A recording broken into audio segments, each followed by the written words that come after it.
Bəli, Macarıstan hakimiyyət dəyişikliyi astanasında səslərin demək olar ki, 99% sayıldıqdan sonra müxalifət lideri Peter Magyarın Tiza partiyası baş nazir Viktor Orbanın Fidesz partiyasına açıq fərqlə qabaqlayır.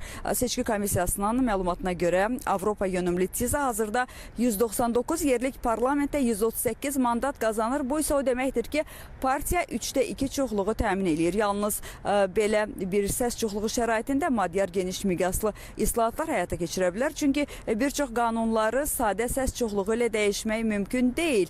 Bu, məsələn, seçki qanunvericiliyinə, vətəndaşlıq qaydalarına, pensiya sisteminin əsas aspektlərinə, vergi qanunvericiliyinə, eləcə də prezidentin seçilməsinə aiddir.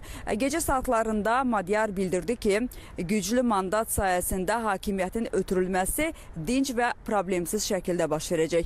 O, bu barədə elə burada, hazırda mən dayandığım yerdə Dunay sahilində toplaşan 10 minlərlə coşqulu tərəfdarı qarşısında çıxış edərkən bildirdi.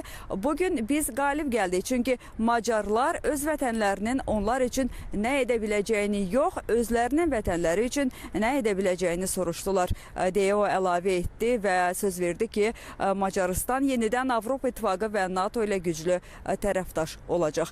Macarıstanın baş naziri Orban partiyasının məğlubiyyətini etiraf elədi. O, seçki nəticəsini ağrılı adlandırdı.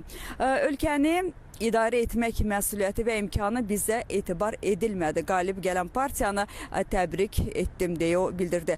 Qeyd edeyim ki, bu səsvermə 1989-90-cı illərdəki demokratik dəyişikliklərdən bəri ən mühüm seçki hesab olunurdu. Və onu da deyim ki, bazar günü rekord seçici fəallığı ilə yadda qaldı. Budapeştdəki seçki komissiyasının məlumatına görə seçki məntəqələri bağlanmazdan yarım saat əvvəl seçicilərin 77,8% səs verib.